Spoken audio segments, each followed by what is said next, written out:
Praise the lord. క్రీస్తునందు నా ప్రియ దేవుని బిడ్డలారా, తిరిగి మరి బుధవార ఆరాధనలో మరి కొన్ని విషయాలు మనము ధ్యానం చేద్దాము.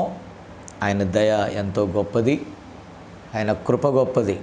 ప్రపంచమంతా ఒకలాంటి భయములోనికి, భీతిలోనికి, కలవరాల్లోనికి వెళ్ళిపోయింది. చాలామంది మరణించారు. వారు మంచివారు కానీ, ఎలాంటి వారు కానీ, శ్రేష్టమైన వారి ప్రాణాలు కోల్పోయారండి. అయినా కూడా దేవుడు మనను సజీవులుగా కాపాడాడంటే దేవుని యొక్క కృప, ఆయన కొరకు మనం చేయవలసిన పని ఏదో ఉంది. అందుచేతనే ఆయన తన పిల్లలను కాపాడుకుంటున్నాడు. దేవునికి స్తోత్రం కలుగునుగాక. మరి ఈ సందర్భంలో మరొక్కసారి పరిశుద్ధ గ్రంథాన్ని నేను చదువుతాను. ఎందుకంటే ఆడియోలో వినుచున్నవారు చాలామంది ఉన్నారు. చాలామంది వీడియో ఇవ్వమని అడుగుతున్నారు, కానీ ఎందుకో వీడియో వలన మరి వినుట చూచుట రెండూ జరుగుతున్నాయి. వినటంతో అక్కడ చెప్పేటటువంటి వాక్యంలోనికి మీరు వెళ్ళిపోతారు. అయితే వీడియోలో నేను చెప్తున్నప్పుడు ఆ వ్యక్తి యొక్క కదలికల మీదకి కొన్నిసార్లు మన మనస్సును మళ్ళిస్తుందండి. అందుకే బైబిల్ చెప్తుంది, వినుట వలన విశ్వాసం కలుగుతుంది. అలాగని వీడియో ప్రసంగాలు రాంగ్ అని నేను చెప్పట్లేదండి. God bless you. వాళ్ళందరూ దేవుని కృప ద్వారా చక్కగా వారి వారి క్రమాల్లో దేవుడిచ్చిన కొలది వాక్యాన్ని బోధిస్తున్నారు. దేవుని స్తోత్రం. God bless them. ఎవరి అభిప్రాయాలు వారికి ఉంటాయండి. అందుని బట్టి నేను అన్నిటినీ కూడా గౌరవిస్తున్నాను. దేవునికి స్తోత్రం కలుగునుగాక. అయితే ఈ సందర్భంలో ఒక విషయం ఏంటంటే, చాలామంది కేవలం ఈ యొక్క సోషల్ మీడియాలో లేకపోతే సెల్ ఫోన్ ద్వారా ఇతరత్ర యూట్యూబ్ ద్వారా వాక్యాలు ఇచ్చి సంతోషిస్తున్నారండి. అవి ఎంతవరకు ప్రయోజనకరంగా ఉన్నాయో మనకు తెలియదు, కానీ చాలామంది వింటున్నారు. చాలామంది బయటికి రాలేని పరిస్థితుల్లో ఉండి ఇది చాలా చక్కగా వినియోగపడుతుందని నేను నమ్ముచున్నాను. కానీ ఒక వ్యక్తిని లేకుంటే విశ్వాసిని సంఘంలో కలుసుకున్న ఆనందం, వాక్యం ద్వారా సమాజంలో కలుసుకున్నటువంటి ఆనందం చాలా గొప్పది. అది నన్ను ఎంతో పరవశపరుస్తుందండి. ఎందుకంటే ముఖాముఖిగా మనము ఆ ప్రజల మధ్య సువార్తను పంచుకొనుచూ ఉన్నాం. అయితే చాలామంది, అందరని కాదు, చాలామంది వారి యొక్క టాలెంట్ ప్రదర్శించటానికి పోటీ పడుతున్నారు. ఇది మన టాలెంట్లు ప్రదర్శించే రంగం కాదండి. ఇది దేవునికి ఆమోదయోగ్యముగానో విశ్వాసులకు ఆశీర్వాదకరముగానో ఉండాలి. అలా చేసేది నువ్వు కాదు, నేను కాదు, మన తలంపులు కాదు, తలాంతులు కాదు. అవి కేవలం దేవుని యొక్క పరిశుద్ధాత్మ ద్వారా వెల్లడి అయితే అది ఆశీర్వాదకరంగా ఉంటుంది. లేకపోతే లోకంలో జరిగే కార్యక్రమాలకి మనకి ఏ మాత్రం తేడా ఉండదండి. కాబట్టి చాలామంది వాక్యం వింటున్నామండి సెల్ ఫోన్లో, అలా ఇలా చాలా బాగుంది అంటున్నారు. God bless you. బట్ ఏదో ఒక సమయంలో సమాజముగా కలుసుకొని ప్రభువుని స్తుతించటం మంచిది. కాబట్టి ఆనాటి అపోస్తులలో కొన్ని విభాగాలుగా వారు విభజించబడి వారి వారి గృహాలను దర్శించి స్వయముగా ప్రభు వాక్యాన్ని, మహిమను అక్కడ కనపరిచారు. దాని ద్వారా కలిగే ఆశీర్వాదం గొప్పది. అందుకని చాలాసార్లు ఈ రీతిగా వాక్యాన్ని అందించినప్పటికీ ఆ ప్రాంతానికి వెళ్ళినప్పుడు నేను వారికి ఫోన్ చేసి, మరి ఈ ప్రాంతంలో పలానా చోట మరి వాక్యాన్ని పంచుకొనుచున్నాం, మీకు వీలు పడితే తప్పకుండా వచ్చి పాల్గొనండి అని చెప్పటం నా వాడుక. కొన్ని సందర్భాల్లో వారు అంటారు, అయ్యా మరి మేము అంత దూరం, అంటే ఆ సిటీలోనే ఎక్కడో ఒక చోట, అంత దూరం రాలేమో, మీరు వచ్చి మా కుటుంబాన్ని దర్శించి వెళ్ళండి అని చాలామంది పిలుచుట ద్వారా కొన్ని గృహాలను దర్శించి మరింత విశదముగా అవసరమైతే కొన్నిసార్లు భోజన వేళ దాటే వరకు కూడా విస్తరించి మాట్లాడిన సందర్భాలు ఉన్నాయి. అది ఎంతో సంతోషకరమైన దినాలుగా చెప్పవచ్చు. అయితే నేడున్న పరిస్థితి అసూయతో నిండినటువంటి సాతాను చేసిన పనియే ఇక్కడ విశ్వాసులను వారి కుటుంబాలను దర్శింపకుండా అపవాది చేసిందని నేను అనుకొనుచున్నాను. అయినప్పటికీ మన దేవుడు మంచి దేవుడు. వారు అనగా అపోస్తలులు ప్రాణాలకు తెగించి సువార్తను పంచారు. వారు ఎన్నడూ కూడా వారి స్వంత సుఖాలను చూసుకోలేదు. ఒక రకంగా చెప్పాలంటే వారి శరీరం ఏమైపోతుందో కూడా వారికి తెలియలేదండి. కాబట్టి అలాగనే ప్రభు కోసం ఖర్చు అయిపోవాలి, యాగమైపోవాలి అని త్యాగపూరితంగా వారు అడుగులు వేసి సాగారు. కాబట్టే వారు ప్రపంచాన్ని తలక్రిందులు చేశారు. నేడు మన వారు చేసేటటువంటి పనులేంటంటే ఈ సోషల్ మీడియాని తలక్రిందులు చేస్తున్నారు. ఇంకా దాన్ని ఏమంటారు, వ్యూవర్స్ని ఎంకరేజ్ చేసేవారుగా ఉన్నారు. కానీ వ్యక్తిగత సేవ, ముఖాముఖిగా చేసే సేవ చాలా ఉన్నతమైనది. మరి ఆత్మీయంగా మనో ఉల్లాసాన్ని కలిగిస్తూ ఉంటుంది. అదే నా ఆకాంక్ష. దేవునికి స్తోత్రం. ఈ సమయంలో పరిశుద్ధ గ్రంథాన్ని చదువుకుందాం. నిర్గమకాండము 15వ అధ్యాయము 26వ వచనాన్ని మరొకసారి నేను చదువుతున్నాను, జాగ్రత్తగా గమనించండి. మీ దేవుడైన యెహోవా వాక్కును శ్రద్ధగా విని ఆయన దృష్టికి న్యాయమైనది చేసి ఆయన ఆజ్ఞలకు విధేయులై ఆయన కట్టడలన్నిటినీ అనుసరించి నడిచిన ఎడల నేను ఐగుప్తీయులకు కలుగజేసిన రోగములలో ఏది మీకు రానియనో నిన్ను స్వస్థపరచు యెహోవాను నేనే అనెను. అలాగే యెషయా గ్రంథము 53వ అధ్యాయము వచనం 1 మాత్రం నేను చదువుతున్నాను, వినండి. మేము తెలియచేసిన సమాచారము ఎవడు నమ్మినో యెహోవా బాహువు ఎవనికి బయలుపరచబడినో. చిన్న ప్రార్థన చేద్దామండి. ప్రేమగల మా తండ్రి, నా ప్రియ రక్షకుడా, సృష్టికర్త, మా తండ్రి నీకు స్తోత్రాలు. నీ అత్యంత కృపలో, ప్రేమలో మీరు మమ్మలను కాపాడుకొనుచు సంరక్షిస్తూ ఎల్లవేళలా మాలోని నీ జీవాన్ని అనేకులకు వాక్యరూపముగా నాయన ప్రచురం చేయటానికి మీరు ఇచ్చిన కృపకై వందనాలు. ఒకరోజు ఇలాంటి అవకాశాలు ఈ భూమి మీద ఉండవు నాయన. ఎందుకంటే వధువు ఎత్తబడిన తర్వాత పరిశుద్ధాత్మ ఉండదు, అలాగే వాక్య ప్రకటన చేయు బాధ్యత ఉండదు నాయన. దేవదూతలకు లేని గొప్ప బాధ్యత మీరు మాకు ఇచ్చారు. అందును బట్టి నీకు స్తోత్రం. అంత మాత్రమే కాదు నాయన, ఈ గడియకు కావలసిన వర్తమానాన్ని మీరు మాకు ఇచ్చారు. అందులో మేము చక్కగా నడుస్తూ నీ సన్నిధానంలోనికి మేము చేరాలనేదే నాయన మా యొక్క వాంఛ, కోరిక. ఆ విధముగా మీ ఆశీర్వాదాన్ని మాకు దయచేయమని ప్రార్థిస్తున్నాను. ఈ లేఖనాన్ని నీ చేతికి అప్పగిస్తున్నాను ప్రభా. నీ పిల్లలతో నువ్వు మాట్లాడితే అది ఎంతో నాయన ప్రేమగా ఉంటుంది, ఎంతో ఆదరణగా ఉంటుంది నా ప్రభా. అందుకని నాయన ఇక్కడ నేను ప్రసంగికునిగా ఉండాలని ఆశపడట్లేదు, కానీ నా స్థానంలో నన్ను నేను మరుగుపరుచుకుంటూ ఆ స్థానంలో నుండి నాయన మాట్లాడుటకు నాయన నీకు అవకాశాన్ని ఇస్తున్నాను. ఎందుకంటే అది నీ స్వరమే. నీ ఆత్మ ద్వారా నీ బిడ్డలతో నువ్వే మాట్లాడుకోండి.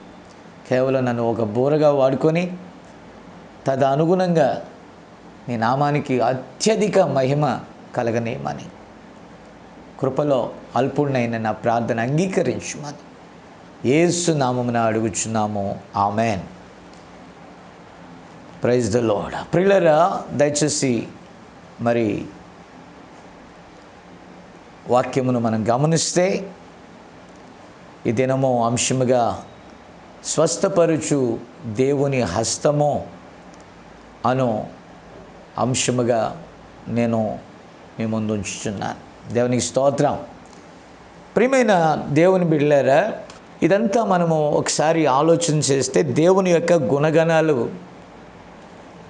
ఎలా మన మధ్య వ్యక్తీకరించబడతాయో మనం చూడగలుగుతామండి. లేఖనాలన్నీ కూడా ప్రభు యొక్క గుణమును చూపిస్తుంది, ఆ దేవదేవుని గుణాన్ని చూపిస్తుంది. దేవునికి స్తోత్రం. మనకు తెలుసు ఆదికాండం 1వ అధ్యాయంలో ఆదియందు దేవుడు భూమి ఆకాశాలను సృజించాడు అని మనం చూస్తున్నామండి. అప్పటికి భూమి ఎలా ఉందంట? నిరాకారముగాను శూన్యముగాను ఉన్నట్లుగా లేఖనాల్లో మనం చూస్తున్నాం. అలాగే దేవుని ఆత్మ అక్కడ ఉన్నది. ఈ ఆకాశం లేనప్పుడే, సూర్యచంద్రులు లేనప్పుడే, సమస్తము కలగకముందే ఆయన ఉన్నాడు. దేవునికి స్తోత్రం కలుగునుగాక. ఎందుకంటే ఆయన లేకుండా ఏదీ కలగలేదని బైబిల్ చెప్తుందండి. హల్లెలూయా. కాబట్టి ఇక్కడ నా అంశంలో మీకు ఉపయోగపడటానికి నేను ప్రేరేపింపబడుచున్నది ఏంటంటే, ఆయన స్టార్టింగ్ బైబిల్ గ్రంథంలో ఆదికాండము విత్తన కాండం అని ప్రవక్త చెప్పాడు. విత్తన కాండంలో from the beginning God create the world. ప్రారంభంలో దేవుడు ఒక సృష్టిని చేసినట్టుగా మనం చూస్తున్నామండి. ఆ తదుపరి ఆయన అన్నీ చేసేసిన తర్వాత, అన్నీ బాగున్న తర్వాత, ఆమేన్, ఆ తర్వాత ఏం జరిగిందంట? అక్కడ ఏదో ఒక నష్టం జరిగినట్టుగా మనం చూస్తున్నాం. ఆయన అంత మంచిగానే చేశాడు. అయితే అక్కడ జరిగినటువంటి విషయం ఏంటంటే, ఆ భూమి నిరాకారం అయిపోయినట్లుగా, శూన్యమైపోయినట్లుగా, చీకటి అగాధ జలములపైన కమ్మినట్టుగా మనం చూస్తూ ఉన్నామో, దేవుని ఆత్మ దాని మీద అల్లాడుచున్నట్టుగా చూస్తున్నాం. కాబట్టి ప్రియులారా, దేవుడు ఆయన గుణాన్ని వ్యక్తీకరించుకునే ప్రారంభంలోనే ఆ ప్రాథమికంగా మనం చూస్తే ఒక శూన్యమైన నిరాకారమైన దానిని పునరుద్ధరించుటతో ఈ యొక్క పరిశుద్ధ గ్రంథము ఆరంభమైందండి. దేవునికి స్తోత్రం. అలాగే ప్రకటన గ్రంథంలో వారి స్థానాలలో వారిని పంపిణీ చేయటం, నీతిమంతులని ఆయన రాజ్యంలోనికి, అలాగే నీతిని ద్వేషించు వారిని నరకంలోనికి, ఈ రీతిగా ఆయన ఎల్లప్పుడూ కూడా ఆయనలో ఉన్న గుణం ఏంటంటే క్రొత్త సృష్టిని చేయటమే. దేవుని స్తోత్రం. ఎందుకు క్రొత్త సృష్టిని ఆయన చేశాడంటే, పాత దానికి లోపం ఉంది కనుకనే. దేవునికి స్తోత్రం కలుగునుగాక. అయితే ఆయన చేసిన మొదటి పని ఏంటంటే, వెలుగును లోకంలోనికి పంపించాడు. వెలుగు కలుగునుగాక అనగా వెలుగు కలిగెను. ఇప్పుడు వెలుగు కలిగినప్పుడు సమస్తము చక్కగా కనిపిస్తుంది అక్కడ. అలాగే మనం ఆలోచన చేస్తే ఆయన వాక్యము మనకేమై ఉందంటే వెలుగై ఉంది, మన త్రోవలకు వెలుగై ఉంది, అది మనల్ని వెలిగించేదిగా ఉంది. అసలు ఆ వాక్యం ఏంటి? ఆయన నోటి మాట ఏంటి? అలాగే యోహాను భక్తుడు ఆదికాండంలో ఉన్నటువంటి దాన్ని తీసుకొని ఆయన ఇంకా చక్కగా అంటున్నాడు, ఆదియందు వాక్యం ఉండెను. ఆమేన్, హల్లెలూయా. మీరు సంతోషిస్తున్నారా? ఆదియందు వాక్యం ఉండెనో, ఆ వాక్యము దేవుని దగ్గర ఉంచుకున్నాడు, ఆ మహిమలో ఉంచాడు. ఆ వాక్యము శరీరధారిగా, రక్తమాంసములు గల దానిగా మన మధ్యకు వచ్చి ఆయన కృపను సత్యమును మనకిచ్చి వెళ్ళాడు. దేవునికి స్తోత్రం కలుగునుగాక. కాబట్టి పలుకబడిన దేవుని యొక్క మాటయే ఆయన యొక్క సృష్టి. ఆయన ఏం చేయలేదు, ఆయన మాటలో శక్తి ఉందండి. అందుకని ఈరోజు కూడా పరిశుద్ధ గ్రంథము దేవుని యొక్క మాటల సముదాయం. దేవునికి స్తోత్రం. అది వ్రాయబడిన దేవునిగా మన ముందున్నాడండి, లోగోస్. కాబట్టి ఈ మాటలన్నీ ఎవరి కోసము అంటే, ఎవరు ఆ దినమున దాన్ని సద్వినియోగపరుచుకుంటారో వారి కోసమే. కాబట్టి యెషయా గ్రంథం 53లో మనం చదువుకున్నప్పుడు అక్కడ ప్రవక్త అంటాడు, మేము తెలియజేసిన సమాచారం ఎవడు నమ్మెను, ఆయన బాహువును ఎవరు గుర్తించారు అంటున్నాడు. ఆయన బాహు అంటే ఆయన హస్తము. దేవుని స్తోత్రం. దేవుని యొక్క హస్తమే సమస్తమును చేసింది. కాబట్టి మనమందరము కూడా ఆయన హస్తకృతములై ఉన్నాము. మన హస్తాలతో చేయగలిగింది ఏమీ లేదండి. దేవుడు తన హస్తముతో సమస్తమును చేశాడు. దేవునికి స్తోత్రం. ఇంకా ఆయన బాహువు భూమి మీద చాచబడే ఉంది. దేవునికి స్తోత్రం కలుగునుగాక. ఆయన చేతిలో నుండి, ఆయన నోటిలో నుండి ఏదో ఒకటి ఆయన మనకి ఇస్తూనే ఉన్నాడు. దేవునికి స్తోత్రం కలుగునుగాక. కాబట్టి ఆయన ఏమిచ్చాడు? వాక్యం ఇచ్చాడు. ఆ వాక్యమే సత్యమై ఉన్నది. కాబట్టి ఆ వాక్యము సమస్తమును సృష్టించేదిగా ఉంది. ఇప్పుడు చూడండి, నోటి ద్వారా పలికాడు, అన్నీ జరిగాయి. అయితే చేతి ద్వారా ఒక వ్యక్తిని ఆయన తయారు చేశాడు. దేవునికి స్తోత్రం. నోటి ద్వారా అక్కడ ఉన్నవన్నిటినీ పునరుద్ధరించాడు. చేతి ద్వారా మన శరీరాన్ని ఆయన తయారు చేశాడు. దేవునికి స్తోత్రం. మనము ఆయన హస్తకృతములము. కాబట్టి ఆయన హస్తమే మనలను బాగు చేస్తుంది. కాబట్టి స్వస్థపరుచు దేవుని హస్తం అంటే ఆయన యొక్క చెయ్యి మనల్ని ఆదరిస్తుందండి. దేవునికి స్తోత్రం కలుగునుగాక. అందుకే భక్తులు అంటున్నారు, దినమెల్లా ఆయన చెయ్యి అంటే మన వైపు చాపి ఉన్నాడంట. కాబట్టి చాలామంది ఆ స్పృహ కలిగి లేరు. నిజంగా ఆపదలో ఉన్నప్పుడు, క్రింద పడిపోయినప్పుడు, కొట్టిమిట్టాడుతున్నప్పుడు ఒక అపన్న హస్తము, ఆపదలో ఆదుకునే హస్తము మన వైపు చాపినప్పుడు ఎంత గొప్ప ధైర్యము, ఆదరణ ఉంటుందండి. నేను చాలా సందర్భాల్లో, ప్రభా నువ్వు నా చేయి పట్టుకొని నన్ను నడిపించు, నీ దక్షిణ హస్తముతో నన్ను బలముగా పట్టుకో, అలా కాదు నేను నీ చేయి పట్టుకోవాలని నేను ట్రై చేస్తే సమ్ టైమ్స్ నేను విడిచిపెట్టేసే అవకాశాలు ఉన్నాయి నాయన. నీవు నా చెయ్యి పట్టుకుంటే ఆమెన్, అది నన్ను విడవదు అని ప్రియులారా నా ప్రగాఢ విశ్వాసం అండి. కాబట్టి నా బాల్య దినాలలో నుండి కూడా నేను ఎన్నడూ కూడా ఆయన యొక్క కృపలో నేను ఆయనను విడిచినప్పటికీ ఆయన నన్ను విడవలేదు. మా తల్లి చెప్తా ఉన్నది, బాబు జాన్, దేవుని వరము వలన నువ్వు పుట్టావు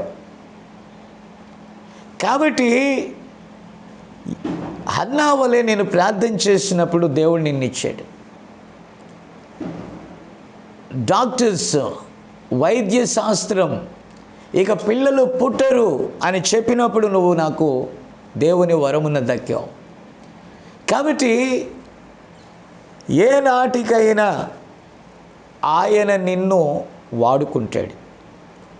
ఆయన ఊరికే నిన్ను ఇవ్వలేదు, ఆయనకు ఒక పని ఉంది. అందుచేత ఆయన నిన్ను ఖచ్చితంగా వాడుకుంటాడు. ఈరోజు నువ్వు చదువుకో, ఉద్యోగాలు చేసుకో, ఏదైనా చేసుకో, బట్ ఏదో ఒక రోజు నీవు ఆయన చేతిలో పనిముట్టిగా మారుతావు. నా ప్రార్థన కూడా అదే అనేది. నేనన్నాను, నువ్వు నాకు చెప్తే కాదు దేవుని సేవ, ఆయన నన్ను పిలవాలి, ఆయన నన్ను ఏర్పరుచుకోవాలి అని. ఇది మా ఇద్దరి మధ్య ఉండే వాదన. ప్రభు కృపలో విద్యాభ్యాసం అంతా అయింది, వివాహమైంది, బిడ్డలు కలిగారు. పోషణార్థం అంటే కుటుంబ పోషణార్థం నానా తంటాలు పడ్డాను, నానా ఉద్యోగాలు ప్రయత్నం చేశాను.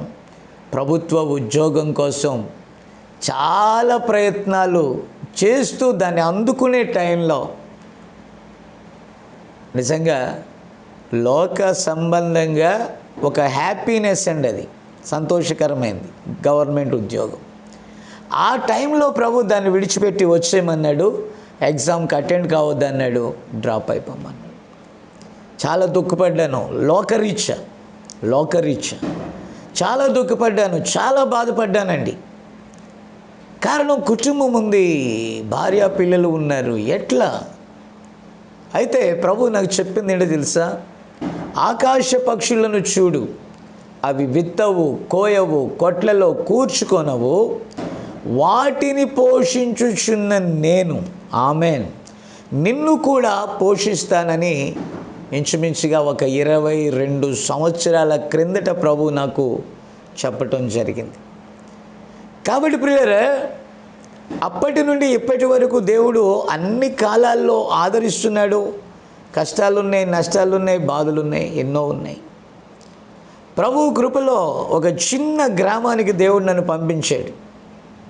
చాలా, అది ఎలా అంటే, ఏలియాను ఆమె సారెపతు విధవరాలు ఉన్నప్పుడు, వారికే తినటానికి లేనప్పుడు అక్కడికి వెళ్ళు, నేను నిన్ను పోషిస్తానని ఎలా చెప్పాడో, ప్రకాశం జిల్లాలో ఆ కుగ్రామాలు, మా యొక్క తండ్రి గారు యొక్క తల్లిదండ్రుల యొక్క పూర్వీకుల గ్రామం అది. అక్కడికి వెళ్ళి పరిచర్య చేయమన్నాడు. నువ్వు కొద్ది కాలం అక్కడ ఉండన్నాడు. అక్కడికి వెళ్తే వాళ్ళ పరిస్థితే ఘోరం, పరిస్థితులంతా ఘోరం అండి, ఘోరాతి ఘోరం. నిజంగా ఎలా పోషించాడో నాకు తెలియదు. కానీ ప్రియులారా, ప్రైజ్ ద లార్డ్, మీకు పలుమార్లు చెప్పాను, ఎప్పుడు కూడా దేవుడు నాకు అక్కడ వెలితి చేయలేదండి. ఆయన వాగ్దానం అంత గొప్పది. అక్కడ వెళ్ళగా ఒక మందిరాన్ని మనం కట్టుకోగలిగాం. అక్కడికి వెళ్ళి ఈ సర్వసత్యంలోనికి మనం వచ్చాం. ఆకివీడు పట్టణంలో ఉన్నప్పుడు నాకు ఈ సత్యం తెలియదు. ఇప్పుడు చుట్టుప్రక్కల వెస్ట్ గోదావరి, ఈస్ట్ గోదావరి అన్నీ కూడా ఈరోజు వర్తమాన సంఘాలు ముమ్మరంగా పెరిగిపోయాయి. నాకు చాలా ఆశ్చర్యం కలుగుతుంది. కాబట్టి పిల్లరా, ఈరోజు వెస్ట్, ఈస్ట్, అలాగే అక్కడ ఈస్ట్ అదేమంటారు, వైజాగ్, శ్రీకాకుళం, విజయనగరం, ఈ చుట్టుప్రక్కల ఎక్కువగా ఉన్నాయి. ప్రకాశం జిల్లాలో చాలా తక్కువే ఉన్నాయని నేను అనుకుంటున్నాను. మరి కాబట్టి పిల్లరా, ఇప్పుడు గమనిస్తే ఆ రోజుల్లో మా తల్లిగారు ఫెలోషిప్లో ఉండేవాళ్ళు. అక్కడ పరిశుద్ధాత్మను గూర్చిన అవగాహన తక్కువ, ప్రార్థన ఉంటుంది, ఉపవాసాలు ఉంటాయి, అన్నీ ఉంటాయి. అయినప్పటికీ ఏదో అసంతృప్తి నన్ను బాధ పెట్టేది, ఇంకా ఇంతకంటే ఏదో ఉంది అని. తద్వారా ప్రైజ్ ద లార్డ్, దేవుని యొక్క మాట విని, అంటే ఘోరమైన బలహీనతల్లో పడ్డానో, ఆయన తన కుడి హస్తంతో నన్ను లేపి ఆయన సేవకు పిలిచి ప్రకాశం డిస్టిక్ వెళ్ళినప్పుడు ఆ మారుమూల గ్రామంలోనికి ఒక చిన్న కరపత్రిక, ఈ కాలపు వర్తమానము వచ్చిందండి. ఆ చిన్న కరపత్రిక నా జీవితాన్నే మార్చేసింది. అప్పటి వరకు ఒక చర్చిలో సువార్థికునిగా పనిచేస్తూ దాన్ని డ్రాప్ చేసి ఆ బ్రదరన్ సంఘాన్ని, అక్కడ నుండి తిరిగి ఆకివీడు ప్రయాణం గడుతున్నాను. ఎందుకంటే ఈ సత్యాన్ని అంగీకరించాను, యేసుక్రీస్తు నామములో బాప్టిజం పొందాను, అపోస్తుల బోధలో ఈ కడవరి వర్తమానంలో నేనున్నాను. అది వారికి అంగీకారంగా లేదు. దాని ద్వారా నేను ఒక తప్పుడు బోధకునిగా, తప్పుడు సేవకునిగా వారిలో ముద్ర వేయబడ్డాను. అలాగున అదంతా కూడా చాలా శోధన కాలం. చిన్న చిన్న పిల్లలు, మా పిల్లలు.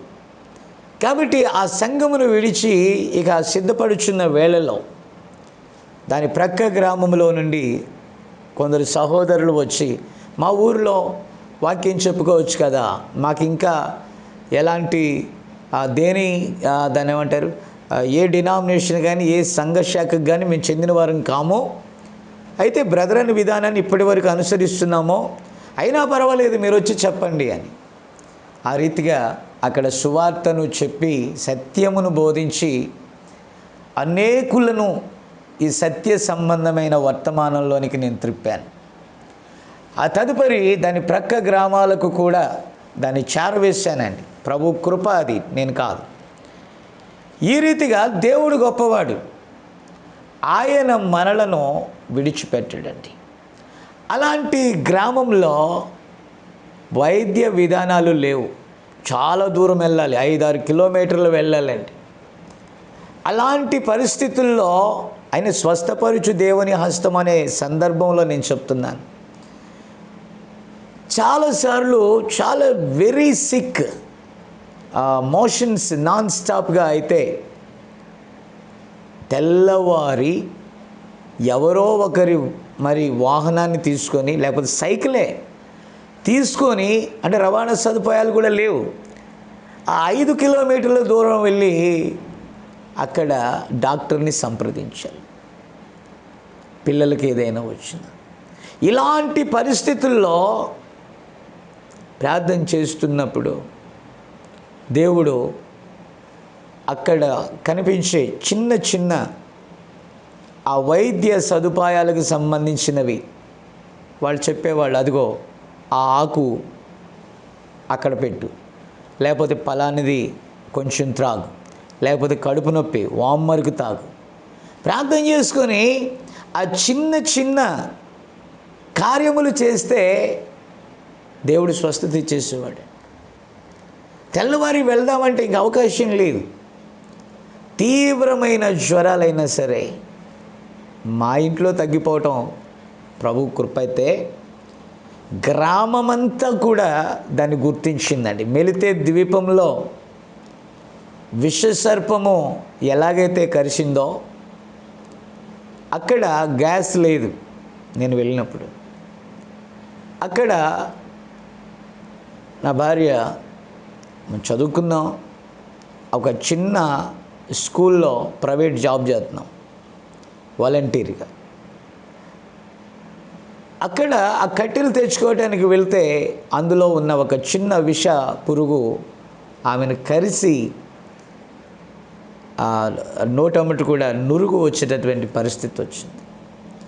అయితే నా దేవుని కృప, చిన్న ప్రార్థన చేసి అక్కడ ప్రేయర్ ఆయిల్ రాసి ప్రార్థన చేసి, ప్రభా ఈ ప్రాంతానికి నువ్వు పంపావు, నువ్వు నష్టపెట్టువాడు కాదు నాయనా, అసలు స్వస్థత అనేది నీలోనే ఉంది, యు ఆర్ ఏ హీలర్, నువ్వు చెప్తున్నావు ప్రభా, నేను స్వస్థపరచు యెహోవాను నేనే. వైద్యం ఉన్నది కాబట్టి ఆ రోజుల్లో ఏదొచ్చినా పరిగెత్తానైనా. ఈరోజు అలాంటి సదుపాయం లేదు, కానీ మరొక సదుపాయం ఉంది, విశ్వాసం. దేవుని స్తోత్రం. విశ్వాసంతో ప్రార్థన చేస్తున్నాను నా తండ్రి, ఇక నువ్వు తప్ప ఆదుకొనదగిన దేవుడు వేరొకరు లేరు అని అక్కడ ఆ ఆయిల్ రాసి ప్రార్థన చేస్తే, ఆ తర్వాత వైద్యుని సంప్రదిస్తే, ఎక్కువ విషయం కాదులే, కొంచెమే కాబట్టి తగ్గిపోయింది అన్నాడండి. విషము కొంచెమైనా ఒకటే, ఎక్కువైనా ఒకటే. ప్రాణం తీయటానికి ఎంత కావాలండి? ఆ డాక్టర్కి అర్థం కాల. ఎందుకు అర్థం కాలేదంటే అది పాయిజన్ లెవెల్స్ తక్కువ అన్నాడు. ఆ తర్వాత ఒంట్లో ఉన్నటువంటి ఆ యొక్క వ్యాధి నిరోధక శక్తి కానీ ఏదైనా కానీ ఆ పాయిజన్ తట్టుకుంది, అంతేగాని పెద్ద ప్రాబ్లం ఏం లేదని ఒక వాళ్ళు ఏదో చేసే ఇంజెక్షన్ చేశారు అంతే. కాబట్టి నా ప్రియమైన దేవుని బిడ్డలారా, నాకు తెలుసు ఏది తాకిందో, నాకు తెలుసు ఏది స్వస్థపరిచిందో, నాకు తెలుసు ఏది బాగు చేసిందో. దేవునికి స్తోత్రం కలుగునుగాక. నేను ఒకటే చెప్తున్నాను, మనకి అన్ని సదుపాయాలు ఉన్నాయి కాబట్టి మనం ఏమంటామంటే ఆ డాక్టర్ ఇదిగో ఈ ట్యాబ్లెట్, ఇదిగో ఈ ఫలానా అని. కానీ ఏది లేని వారి గతి ఏంటి? ఈరోజు ఆఫ్రికా ఖండంలో నిజంగా కరోనాని వాళ్ళు బాగా వ్యతిరేకించారు. దాన్ని ఏమంటారండి, నిరోధించగలిగారండి. Praise the lord. వారికి సరైన ఆహారం లేదు, సరైన వస్త్రాలు లేవు, సరైన సదుపాయాలు లేవు, సరైన వైద్య విధానం లేదండి. అయినను కూడా వారు దాన్ని ఎలా ఎదిరించారు, ఎలా కట్టడి చేయగలిగారు? కేవలం దేవుని కృపే. మనం వైద్య విధానాన్ని నమ్ముకున్నాం, దేవుడు ఆ వైద్య విధానం వైపే మనల్ని విడిచిపెట్టాడు. వారికి లేవయ్యి ఆ పరిస్థితులు వారికి లేవు. వారి ఆలోచన ఏంటంటే మనకు దొరికిన వాటితో మనం బాగుపడతామని. నిజంగా ప్రపంచంలో గొప్పగా బాగుపడ్డారు వాళ్ళు. మనమైతే టెక్నాలజీని నమ్ముకున్నాం. మనమైతే అపవాది ద్వారా వచ్చిన జ్ఞానాన్ని నమ్ముకున్నాం. జ్ఞానులుగా ఉన్నటువంటి నమ్ముకున్నాం, వారిని నమ్ముకున్నాం. అయితే వారు మనకి ఇచ్చేది ఏంటంటే, మేము అన్నీ ఈ దాన్ని ఏమంటారండి, ఈ బలహీన దేహం మీద ప్రయోగాలే ప్రయోగాలు. కొత్త వ్యాధి కదా, ఇదిగో ఈ డ్రగ్ ఇద్దాం, ఈ స్టెరాయిడ్ ఇద్దాం, ఈ ఫలానా ఇద్దాం. ఓకే, బట్ ఏమవుతుందండి? ఒక శరీరానికి దేవుడు ఏమిచ్చాడంటే దాన్ని తట్టుకోవటానికి తగిన శక్తిని ఇచ్చాడండి. మనలోనే ఇప్పుడు ఈరోజు ప్రపంచాన్ని వణికిస్తున్న ఈ మహమ్మారి గురించి ఏమంటున్నారు? ఇవన్నీ కాదండి, దేవుని కృప వారిలో ఉన్న వ్యాధి నిరోధక శక్తే దానికి అసలైన విరుగుడు, అసలైన మందు అన్నారు. Immunity power. కాబట్టి మీరు దయచేసి గమనించిన, అది ఎవరు పెట్టారు? సృష్టికర్త పెట్టాడు. నేను లేఖనం ప్రకారం నేను నమ్మేది ఏంటంటే, అసలు మొదటి డాక్టర్ మన దేవుడేనండి. దేవుని స్తోత్రం.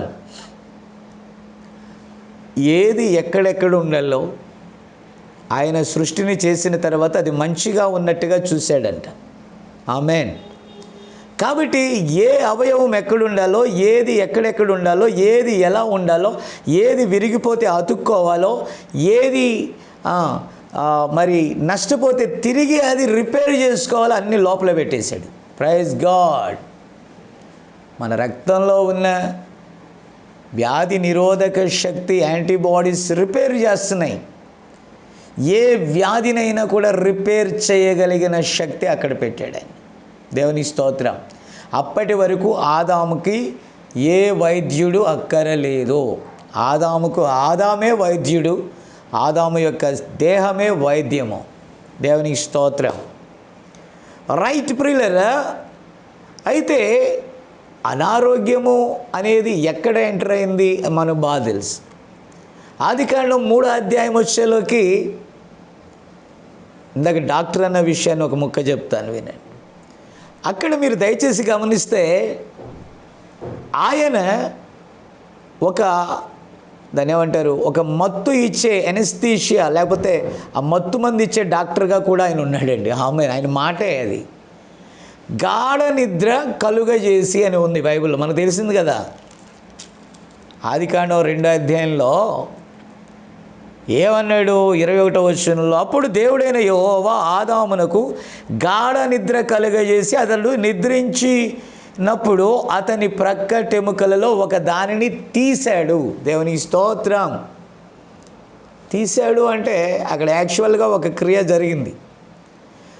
ప్రక్కటెముకను తీసి ఆ చోటును మరల మాంసముతో పూడ్చాడంట. ప్లాస్టిక్ సర్జరీ జరిగిందండి. ఇంత సర్జరీ చేసిన ఆయన ఎవరు? ప్రారంభంలో మన పరమ డాక్టర్ కాడా? హల్లెలూయా. కాబట్టి స్వస్థపరిచేది ఆయన హస్తమే. I like it. మీరు ప్రేమిస్తున్నారా ఆయన చేసే కార్యాన్ని? ఆమేన్. ఆయన చెయ్యి ఈరోజు తన సేవకులలో ఉంది. తన చెయ్యి ఈరోజు పరిశుద్ధాత్మగా ఉంది. కాబట్టి కొందరికి కళల ద్వారా వెళ్ళి ఆయనే ముట్టి స్వస్థపరుస్తాడు, తెల్లారిలోకి బాగుపడతారు. హల్లెలూయా.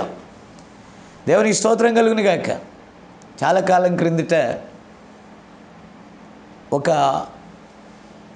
రాత్రివేళ నిద్రిస్తున్నప్పుడు నా శరీరము పూర్తిగా కొలాప్స్ అయిపోయి ఒక ప్రక్కకు నేను తిరగలేకపోయానండి. తిరగలేకపోయినప్పుడు ఏం జరిగిందో తెలియదు, కానీ నాలో ఒక మూలుగుడు వచ్చింది. అదేంటంటే, ప్రభువా నన్ను రక్షించు అని. అప్పుడు ప్రభు యొక్క హస్తం, నేను ఈ వర్తమానం చెప్పడానికి గల కారణం అదే. లేకపోతే ప్రవక్త చెప్పిన వర్తమానంలో నుండి నేను చెప్పడానికి ఆశపడేవాడిని, కానీ ఈరోజు నా హృదయంలో ఉన్న ఆ విషయాన్ని మీకు చెప్పడానికి ఆశపడుతున్నాను. ఎందుకంటే ఈ కాలపు వర్తమానం చాలా ప్రాముఖ్యం. ఆ వర్తమానంలో నుండే ఈ జీవం వస్తుందని నేను నమ్ముచున్నాను. దేవునికి స్తోత్రం కలుగును గాక. కాబట్టి ప్రియులారా, మీరు దయచేసి గమనించండి. అలాగ ఉన్నప్పుడు ఇక నేను తిరగలేకపోతున్నాను, చాలా కష్టంగా ఉంది పరిస్థితి. నేను అనుకుంటున్నాను బ్లడ్ గడ్డకట్టినట్టుగా అయిపోయిందండి. అయితే ఒక చెయ్యి వచ్చి నా మీద పడి ఇటువైపు ఉన్న నా కుడి హస్తాన్ని తీసుకొని ఎడం వైపు త్రిప్పింది. దేవుని స్తోత్రం. వెంటనే నాకు మెలకువ వచ్చింది, భయము కలిగింది. ఆ తర్వాత లేచి ఉదయాన్నే ధ్యానించే అలవాటు ఉంది కాబట్టి ప్రార్థన చేయడానికి కూర్చొని కొంచెం ప్రార్థన చేసుకున్న తర్వాత కళ్ళు తిరుగుతూ ఉన్నాయి. ఏమైంది అర్థం కాలేదు. గబగబా బాత్రూమ్కి వెళ్ళొచ్చాను. ఎప్పుడు నా అనుభవం అలా లేదు. వెళ్ళొచ్చిన పిదప ప్రైజ్ ద లార్డ్.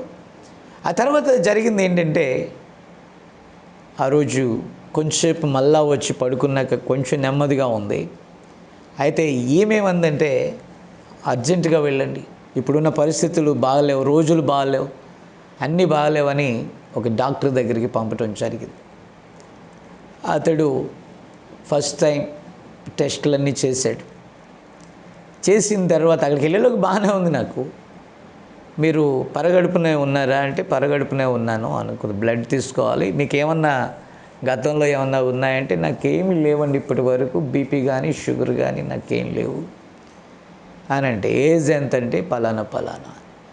కాబట్టి ప్రియులారా, అలాగ చెప్పిన తర్వాత బ్లడ్ టెస్ట్ చేసి అన్నీ అయిపోయాయి. చూసిన తర్వాత ఏం లేదు కానీ, సార్ మీకు జస్ట్ కొంచెం బీపీ ఉంది, బీపీ వల్ల కళ్ళు తిరుగుంటాయి, సెకండ్ షుగర్ కూడా ఉందండి అని. ఫస్ట్ టైం అండి అది. కాబట్టి నాకు చాలా బాధ కలిగింది.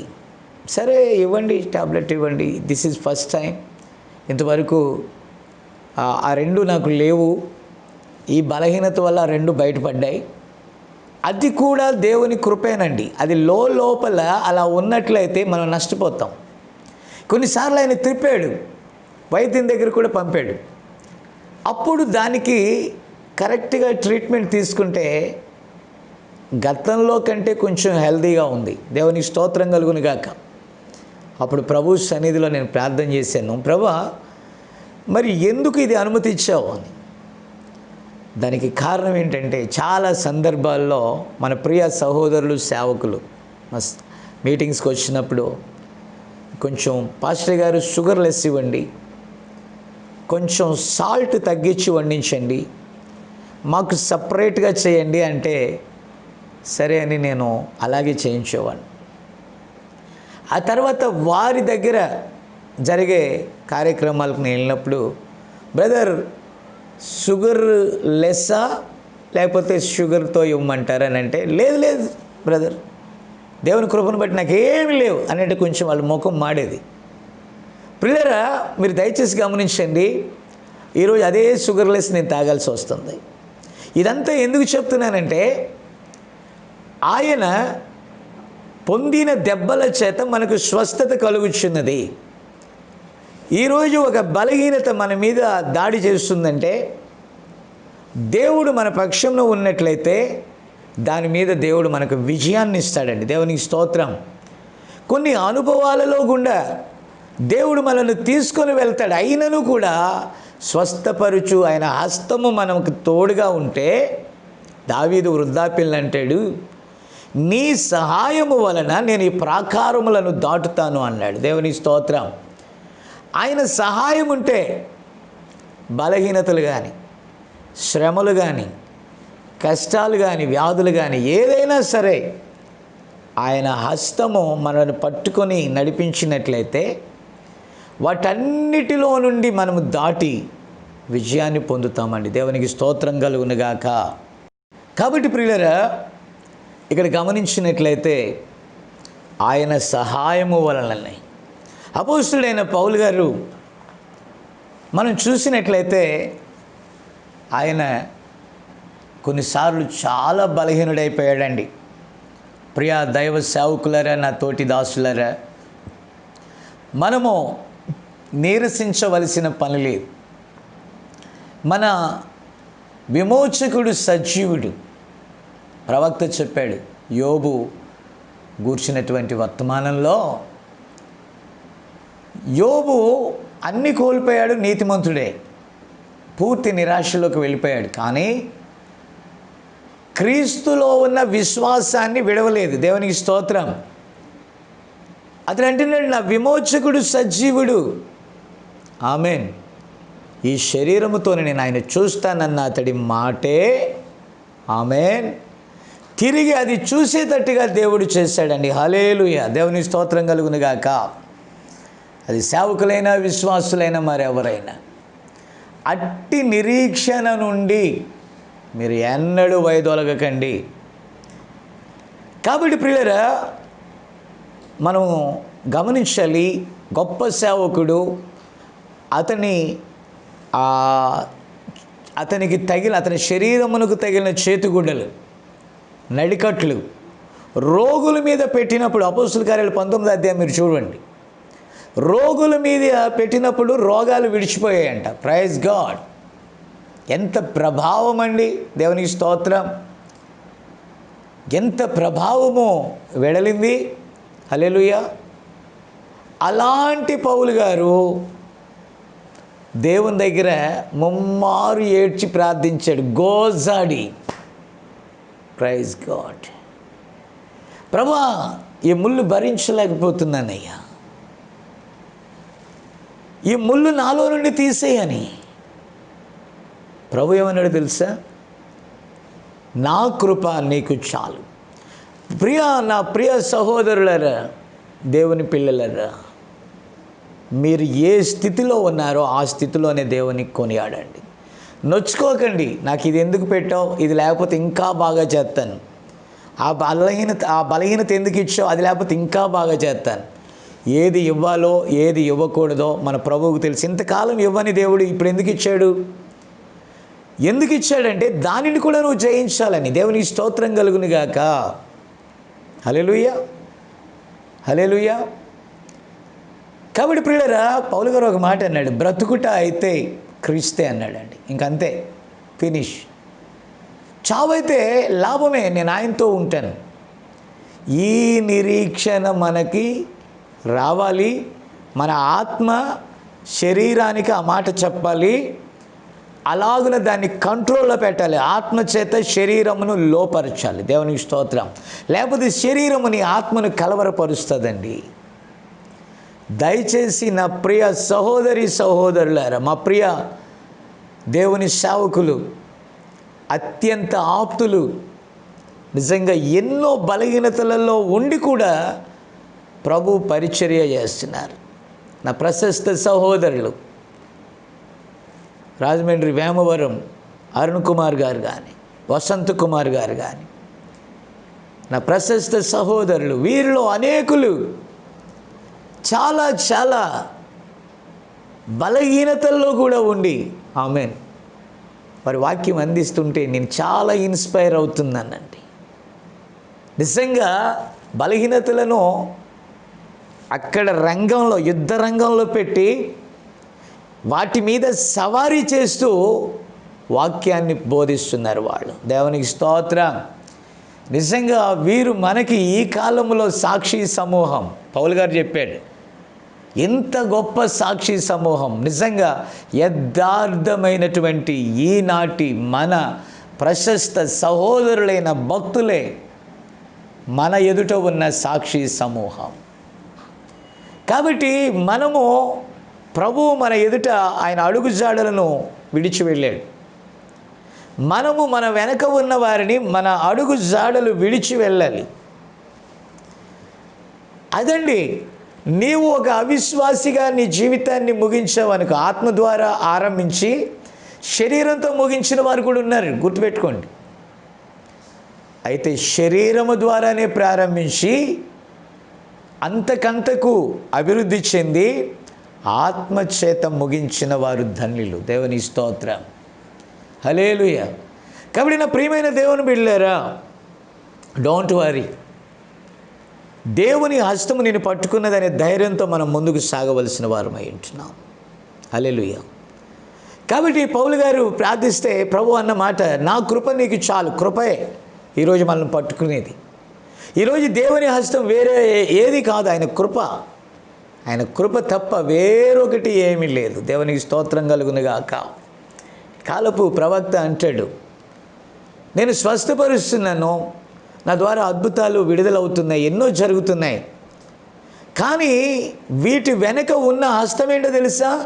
మెస్సియా హస్తము అక్కడ ఉండి మిమ్మల్ని బాగు చేస్తుంది, నేను కేవలం నిలిచి ప్రకటిస్తున్నాను అంతే అన్నాడు. కాబట్టి ఏది చేసినా ఆయన హస్తమే. దేవునికి స్తోత్రం. ఆయన హస్తమే మనల్ని బలపరుస్తుంది, ఆయన హస్తమే మనల్ని ఆదుకుంటుంది, ఆయన హస్తమే మనలను స్వస్థపరుస్తుంది. దేవునికి స్తోత్రం కలుగునుగాక. మరి ఏది కాదండి. హల్లెలూయా. కాబట్టి నీ బలహీనతల యందే ఆమెన్ నా శక్తి వినియోగమవుతుంది అని. కాబట్టి ఈ సందర్భంలో మీరు చూడండి, ఎందుకు మనకు రోగము, వ్యాధులు, బలహీనతలు వచ్చాయంటే వాక్యములో నుండి తప్పిపోవటాన్ని బట్టే. కాబట్టి హవ్వ వాక్యాల్ని నమ్మలేదు కనుక, అసత్యాన్ని నమ్మింది కనుక వారిలోనికి ఏమొచ్చిందంటే పాపం ప్రవేశించింది. పాపం వల్ల వచ్చే జీతం మరణము ప్రవేశించింది. మరణానికి సంబంధించిన మార్గాలు, వ్యాధులు వచ్చాయి. అప్పటి వరకు మానవునికి ఇక ఏ వ్యాధి లేనప్పుడు ఏ వైద్యుడు అక్కడ అక్కర్లేదండి. దేవునికి స్తోత్రం. ఇప్పుడు వ్యాధి, మరణము, బలహీనతలు వచ్చాయి కాబట్టే, మరణం వచ్చింది కాబట్టి జీవాధిపతి అక్కడికి వచ్చాడు. దేవునికి స్తోత్రం. మరణ వృక్షం ఉంది కాబట్టి జీవవృక్షం ఉంది. బలహీనత వచ్చింది కాబట్టి బలపరుచు దేవుడు అక్కడ ఉన్నాడు. దేవునికి స్తోత్రం. అనారోగ్యం ఉంది కాబట్టి స్వస్థత కూడా అక్కడ ఉందండి. హల్లెలూయా. కాబట్టి ఇక్కడ అన్నాడు, దేవుడు అన్నాడు, అవును, ఐగుప్తీయులకు నేను రోగాలు కలుగజేశాను, ఐగుప్తీయులకు కలుగజేసిన రోగాలను మీ మీదకి రానివ్వను అంటే ఆ వ్యాధిని నిరోధించేటటువంటి స్వస్థపరచు దేవుని యొక్క శక్తి దాన్ని అడ్డుకుంటుంది. దేవునికి స్తోత్రం కలుగునుగాక. అంటే మనలోనికి ఏది రావాలన్నా ఫస్ట్ ఆఫ్ ఆల్ ఆ గొర్రెల కాపరిని తాకి రావాలన్నాడు ప్రవక్త. ఆయన మన కాపరి. కీర్తనకారుడైన దావీదు అన్నాడు, యెహోవా నా కాపరి అన్నాడు. ఆమెన్. రక్షకుడు అనే మాట కూడా అన్నిటికీ ఆయన రక్షకుడే. ఆమెన్. అన్నిటి నుండి ఆయన మనల్ని రక్షించువాడే. అయితే ఒకరోజు మన ఆత్మను సురక్షితమైన స్థానానికి తీసుకొని వెళ్ళిపోతాడు. ఆమెన్. హల్లెలూయా. కాబట్టి ఇక్కడ జరిగేటటువంటి విషయం ఏంటంటే ఆయన స్వస్థపరుచువానిగా ఉన్నాడు. సరే, మోషే కాలంలో అనేక అద్భుతాలు జరిగిన పిదప ఆఖరి అస్త్రం అక్కడ దేవుడు వినియోగించాడు. ఈ ఆఖరి అస్త్రమే జ్యేష్ఠుల మీదకి మరణం. ఈ మరణమును, లేకపోతే ఇంకా చెప్పాలంటే సంహార దూతను అనుమతించిన తరువాత మరి వారి మధ్య ఎవరున్నారు? ఆయన స్వజనులు ఉన్నారు. ఆయన సొత్తు ఉంది. అన్యజనులతో పాటు ఆయన సొత్తును పాడు చేసుకోవడానికి ఆయన ఇష్టపడలేదండి. దేవునికి స్తోత్రం కలుగునుగాక. అందుచేత ప్రభు ఏం చేశాడు? హల్లెలూయా. రక్తమును వారికి గుర్తుగా ఇచ్చాడండి. తెగులు అందరికీ కామన్, వ్యాధులు అందరికీ కామన్, మరణం అందరికీ కామన్. That's all. బట్ అక్కడ నీకు ఎస్కేప్ అవటానికి ఒక మార్గాన్ని నేను ఇస్తున్నాను అన్నాడు. ఆ ఎస్కేప్ అయ్యేటటువంటి మార్గం ఏంటంటే, తప్పించుకునే మార్గం ఏంటంటే రక్తం. కాబట్టి మరణము ఆ రక్తములోనికి ప్రవేశిస్తే ఆ రక్తము ద్వారానే మనకు జీవం వచ్చింది. దేవుని స్తోత్రం. ఆయన పలికిన మాటను తప్పుట ద్వారా వారి మహిమ దేహాలు చివరికి ఏమైనాయి అంటే మహిమను కోల్పోయి రక్తమాంసములు గల దేహంగా మారిపోయింది. ఈ రక్తమాంసములు గల దేహములోనికి వెళ్ళిపోయింది మరణం. ఈ రక్తమాంసములు గల దేహములోనికి మరణం వెళ్ళింది కనుక ఆయన కూడా రక్తమాంసములు గల దేహములో నుండి వచ్చి ఆ కల్వరి సిలువలో చీల్చబడి యెషయా 53:4 5 వచనాలు మీరు చూడండి, 4-5 వచనాలు. ఆయన పొందిన దెబ్బల చేత గాయముల చేత మనకు స్వస్థత. ఆమేన్. కాబట్టి పేతురు గారు కూడా చెప్పాడు, స్వస్థత పొంది ఉన్నాము. ఎప్పుడో జరిగిపోయింది నీ స్వస్థత. నీవు పాపము చేయక ముందే, జరగక ముందే స్వస్థతను ఆయన అక్కడ ఉంచాడు. జరగబోయేది ఆయనకి తెలుసండి. కాబట్టి ఇది ఈరోజు ప్రక్రియ కాదు, ఎప్పుడూ ఆయన చేసేసాడు స్వస్థత కార్యం. బట్ మనం చేయాల్సింది ఏంటంటే విశ్వాసము ద్వారా ఆ స్వస్థతను మనము రిసీవ్ చేసుకోవాలండి. ఆ హీలింగ్ రిసీవ్ చేసుకోవాలి. దానికి ఒక మార్గాన్ని దేవుడు చెప్పాడు. ఏంటంటే ఆయన వాక్యాన్ని నమ్మటమే. వాక్యాన్ని నమ్మకపోవటం వల్ల ఇదంతా వచ్చింది. ఈరోజు వాక్యాన్ని నమ్మటం వల్ల జీవం కలుగుతుందండి. దేవునికి స్తోత్రం. కాబట్టి ఆయన స్వరము విని ఆయన ఆజ్ఞలను అనుసరించి నడిచిన ఎడల ఆమేన్, ఐగుప్తీయులకు కలుగజేసిన రోగాలు మీకు రానివ్వదు. అవును, గోషెనులో అందరూ ఆతృతతో ఆ రక్తాన్ని పూసారండి. ద్వారకమ్ములకు, నిలువ కమ్ముల మీద, అడ్డకమ్ముల మీద ఆ రక్తాన్ని ప్రోక్షించారు. Praise God. ఆ రక్తాన్ని ప్రోక్షించడం ద్వారా వారందరూ రక్తం క్రిందికి వెళ్ళారండి. ఈరోజు ఆ రక్తము క్రీస్తు యేసు యొక్క వాక్యమే, ఈ కాలపు వాక్యమే. ఆ తర్వాత జల ప్రళయాన్ని రప్పించే ముందు ఓడలోనికి వెళ్ళారు. దేవునికి స్తోత్రం. కాపాడబడ్డారు. ఈరోజు ఆ వాక్యము కొనసాగుతుంది. ఈ కాలపు మనము సజీవమైన వాక్య సత్యం క్రిందికి వెళ్ళినప్పుడు మనకు విరోధంగా రూపించబడిన ఏది కూడా వర్ధిల్లదు అని లేఖనం చెప్తుంది. అది ఆయన కృపండి. దేవునికి స్తోత్రం కలుగునుగాక. కాబట్టి మన ప్రభువు ఈ లోకంలో సువార్త చేసేటప్పుడు చాలా దినాలుగా రక్తస్రావముతో బాధపడుచున్నటువంటి ఒక స్త్రీని గూర్చి మనం బైబిల్ గ్రంథంలో చూస్తాం. ఆమె చాలా వైద్యులను సంప్రదించిందంట, ఖర్చు చేసిందంట. నేను చెప్తున్నాను, ఇక వైద్యము నీకు ఏది చేయలేని రోజున నిరాశపడకు. వైద్య రంగము నేను విడిచిపెడితే పరమ డాక్టర్ నిన్ను స్వస్థపరచడానికి వస్తాడు. Don't worry. కాబట్టి ఆశలన్నీ విడిచింది, కానీ దేవుని వాక్యము ఆమె వీధి గుండా వెళ్తుందని తెలుసుకుందండి. అప్పటి వరకు మంచంలో కదలలేని స్థితిలో, మెదలలేని స్థితిలో, పూర్తిగా రక్తస్రావం అయిపోయి ఏమీ లేని దుర్గంధపూరితమైన వ్యాధిగ్రస్తముగా మారిపోయిన మనస్సు. చూడండి, వ్యాధి పాలైతే ఎవరికి మనసు స్థిమితం ఉండదండి. ఆ మనసంతా దేని మీద పనిచేస్తుందంటే ఆ వ్యాధి మీదే పనిచేస్తుంది. ఏమైందో అని. శరీరం కూడా సహకరించదండి. ఆ శరీరం కూడా దాని మీదే ఉంటుంది. ఆలోచన అంతా అదే. చివరికి ఒక విల్లలాడేటటువంటి పరిస్థితి, ఏదో అయిపోతుంది, మనం ఎక్కడికి వెళ్ళిపోతున్నామో, ఈ శరీరం విడిచిపెట్టి ఏమైపోతున్నాం అనేటటువంటి ఒక గలిబిలి వాతావరణం అక్కడ ఉంటుంది. అలాంటి నిరాకారంలో, శూన్యంలో, ప్రైజ్ ద లార్డ్, ఒక చిన్న ఆశ ఆమెలో నుండి రేకెత్తించబడింది. అదే విశ్వాసం. దేవుని స్తోత్రం. 5 ఇంద్రియాలతో చూడకు. ఈ 5 ఇంద్రియాలతో నువ్వు చూస్తావు. కన్ను, ముక్కు, నోరు, చర్మం, ఈ రీతిగా వాసన చూడటానికి. ఈ 5 ఇంద్రియాలతో నువ్వు దేవుని శక్తిని కనుగొనలేవు. కంటితో చూస్తావు, డాక్టర్ మాట్లాడతాడు. చెవితో వింటావు, ఆయన స్వరం వింటావు.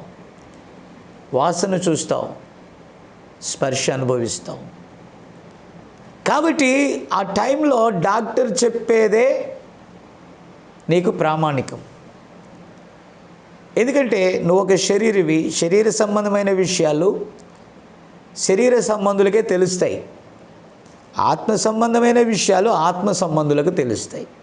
ఇప్పుడు నువ్వు శరీరంగా ఉన్నావు కాబట్టి నీ శరీరమును బట్టి హల్లెలూయా ఆ అవతల చెప్పే శరీరంలో నుండి వచ్చే మాటలు నువ్వు వింటావు. చూడండి, మా అన్ని ప్రయత్నాలు చేసాం, బట్ గాడ్ గ్రేస్ ఏమవుద్దో మాకు తెలీదు. మా దగ్గర ఉన్న అన్ని వైద్య సంబంధమైన కరెక్ట్గా చెప్తున్నా ఆ మెడిసిన్స్ అన్నీ కూడా ప్రయోగించామండి. ఇప్పటికున్న మందులు ఇవే. హల్లెలూయా. ఇంకేం లేవండి. అయినా కూడా ఆ బాడీ సహకరించలేదు. చూడండి ఎంత విచారకరమైన మాట అది. అన్నీ అయిపోయినాయండి, బట్ ఆ బాడీ సహకరించట్లా. అసలు ఆ బాడీ సహకరించడానికి నువ్వెవరు? నువ్వేం చేయలేవు దానికి. పిల్లరా 10 మంది ఈ ట్యాబ్లెట్ పనిచేస్తుంది అంటే అది మింగుతాం. నేను ఎందుకు ప్రారంభంలో చెప్పానంటే, ఆక్విల్లో నా చిన్నప్పుడు బాల్యంలో ఉన్నప్పుడు మంచి మిషనరీ హాస్పిటల్స్ ఉన్నాయి. తలనొప్పి వచ్చినా, కాలు నొప్పి వచ్చినా, టైఫాయిడ్ వచ్చినా, మలేరియా వచ్చినా, ఏది వచ్చినా గబగబా మా చిన్నవాళ్ళుగా ఉంటే తల్లిదండ్రులు తీసుకెళ్ళి చూపించారు, మందులు వాడారు, తగ్గింది. కొంచెం మేము పెద్దవాళ్ళం అయినప్పుడు మేమే వెళ్ళాం, చూపించుకున్నాం, తగ్గింది. అయితే ఇక ఆ గ్రామం వెళ్ళినప్పుడు వారిచ్చేదే పరమ ఔషధం. కాబట్టి వాళ్ళు వచ్చి, ఏం లేదు బాబు, ఇది కొద్దిగా తాగండి తగ్గిపోద్ది కడుపు నొప్పి, ఈ వామ్మరుకు తాగండి కడుపు నొప్పి తగ్గిపోద్ది, ఈ జీలకర్ర నీళ్ళు తాగండి ఇది తగ్గిపోద్ది, మిరియాల రసం తాగండి అది పోద్ది, ఫలాంది రాసుకోండి ఆ తలనొప్పి పోద్ది అని వాళ్ళు ఏదో ఇచ్చేవాళ్ళు ఆ అడవిలో దొరికాయి. బట్ నేను ఇది నమ్మను. నేను ఆంగ్ల వైద్యము, దాన్ని ఏమంటారు, అల్లోపతి వైద్యం తెలిసినోడిని. ఈ యొక్క ఆయుర్వేదం నాకు సెట్ కాదు, వద్దు అనుకుంటే అయ్యేది కాదు అక్కడ. కానీ పిల్లరా వారు ఇచ్చింది నేను నమ్మాను, తీసుకున్నాను. వారికంటే ఎక్కువగా ఏ ఆధారం అక్కడ లేదు కదా. అది తీసుకుంటే నిజంగానే తగ్గిందండి. అక్కడ నేను హాస్పిటల్కి పరిగెత్తే దానికంటే వీళ్ళు ఇచ్చినవి తీసుకుంటే తగ్గిపోయింది. అప్పుడు వాళ్ళు అంటున్నారు తగ్గిపోద్ది అని. దేవునికి స్తోత్రం కలుగునుగాక. అదేంటి? By faith. ఇక ఏ ఆధారం లేదు కాబట్టి అదే వైద్యం. నాకు తెలుసు కొన్ని మెడిసిన్స్, తలనొప్పికి ఏం వేసుకోవాలో, జ్వరం వస్తే పారాసెటమాల్ వేసుకోవాలని, ఏదో సమ్ మెడిసిన్స్ మనకు తెలుసు. కానీ అక్కడ మెడిసిన్స్ లేవే, తెచ్చుకునే అవకాశం లేదే, అప్పటిదాకా బాధ తగ్గదే. కాబట్టి వారు ఇచ్చినది వాడితే హాయిగా నిద్రపోయాం. దేవుని స్తోత్రం కలుగునుగాక. Because why? కారణం ఏంటో తెలుసా? ఫెయిత్ అండి, నమ్మకం. ఈరోజు నువ్వు మింగేదేంటో నీకు తెలియదు, అది దాని మీద పని చేస్తుందో లేదో నీకు తెలియదు, నువ్వు తాగేదేంటో తెలియదు, తినేదేంటో తెలియదు, ఏం జరుగుతుందో తెలియదు. కానీ చాలామంది ధృవీకరిస్తూ తగ్గుతుంది అని నువ్వు నమ్ముతున్నావు, తగ్గుతుంది, అంతే. That's all. ఈరోజు ఒక వ్యాక్సిన్ వచ్చి ఇక మరణాలు లేవంటే ఎవరు చావరండి. నేను గమనించింది ఏంటంటే, నాకంటే పెద్ద పెద్ద గొప్పవారు ఉన్నారు, మేధావులు ఉన్నారు. మేమేం మేధావులం కాదు, కానీ మనకున్న పరిధిలో మనం ఆలోచన చేస్తున్నాం. ఒక డాక్టర్ చెప్తున్నాడు, ఒక సైకియాలజిస్ట్, అయ్యా మీరు గమనిస్తే ఒక వ్యాధి వలన మనిషి చనిపోయే కంటే వ్యాధిని కూర్చిన భయం వలన చనిపోతున్నాడు అని. ఎందుకండి అని అంటే, ఆ వ్యాధిని గురించి అతడు ఆందోళన చెందినప్పుడు, అదొక స్పిరిట్ కావచ్చు, నాకు తెలియదండి. ఆందోళన చెందినప్పుడు ఈ వ్యాధిని ఎదుర్కొనేటటువంటివి ముడుచుకొని పోతాయంట. విన్నారా? ఒక వ్యాధి మనలోకి ప్రవేశిస్తే వాటి మీద యుద్ధం చేసే కణాలు ఉంటాయి, తెల్ల రక్త కణాలు ఉంటాయి. ఇవి వెళ్ళి యుద్ధం చేస్తాయి. అయితే దానికి మన మనసే సంకేతం అండి. ఇప్పుడు మనం ఎప్పుడైతే భయపడిపోతున్నామో అవన్నీ కూడా ముడుచుకుపోయి యుద్ధానికి సన్నద్ధం కావంట. మనం దానికి ఒక ఆర్డర్ పాస్ చేస్తే అవి కదిలి దాని మీద పడతాయి. దేవునికి స్తోత్రం. అందుకే మోషే ఎర్ర సముద్రాన్ని చూసి ఏడుస్తున్నాడు, ప్రజలందరూ ఏడుస్తున్నారు. ఏడుస్తుంటే ప్రభు వచ్చి చెప్పాడు, వై ఆర్ యు క్రై? ప్రవక్త చెప్పాడు, ఎందుకు మీరు ఏడుస్తున్నారు? ఎందుకు నువ్వు ఏడుస్తున్నావు మోషే? యు స్పీక్, నువ్వు మాట్లాడు అనగానే ధైర్యం తెచ్చుకున్నాడు. ఆ మూలనన్న కర్ర పట్టుకున్నాడు, సముద్రం వైపు చాపాడు. అంతకుముందు ఊహించుకున్నాడు అతని ఊహలో అది ఒక సముద్రము, మానవుడు దానిలో నుంచి వెళ్ళటం అసాధ్యము, అవతలకి వెళ్ళటం సాధ్యం కాదు, నేను ఎలా వెళ్ళగలను అనుకున్నాడు. గమనించారా?